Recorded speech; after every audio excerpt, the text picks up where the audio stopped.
एक वक्त था जब पूरी सियासी जगत में आरजेडी सुप्रीमो लालू प्रसाद यादव की तूती बोलती थी, लेकिन करीब 2 दशक से भी ज्यादा वक्त तक बिहार और देश की सियासत की धुरी रहे लालू अब अपनी ही पार्टी के पोस्टर से गायब होते दिखाई दे रहे हैं। आरजेडी के इतिहास में ये पहला मौका है जब पार्टी सुप्रीमो लालू यादव चुनावी पोस्टर से गायब हुए हैं। दरअसल बिहार चुनाव की तैयारियों के बीच पटना में आरजेडी का एक पोस्टर सुर्खियों में है। पटना में जगह जगह लगाए गए पोस्टर में सिर्फ तेजस्वी यादव की तस्वीर है।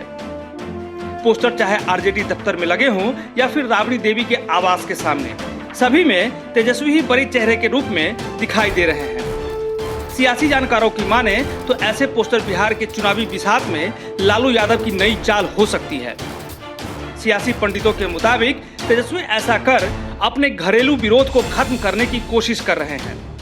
साथ ही तेजस्वी का चेहरा आगे कर आरजेडी युवाओं को बड़ा संदेश देने की कोशिश में है।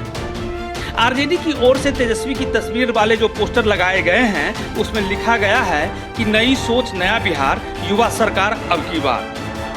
पोस्टर पर लिखे इन नारों से साफ है कि पार्टी इस बार तेजस्वी के बहाने युवाओं को लुभाने की कोशिश में है।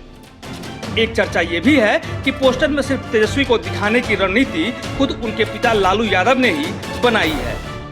लालू को यकीन है कि युवा तेजस्वी के चेहरे को देख बिहार के युवा निश्चित तौर से वोटिंग के वक्त तेजस्वी को याद रखेंगे।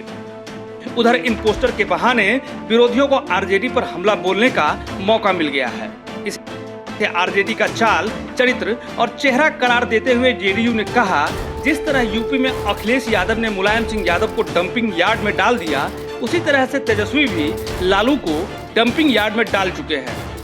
हालांकि आरजेडी के इस दांव से पार्टी को चुनाव में कितना फायदा मिलता है, ये देखना दिलचस्प हो। न्यू इंडिया पोस्ट की रिपोर्ट।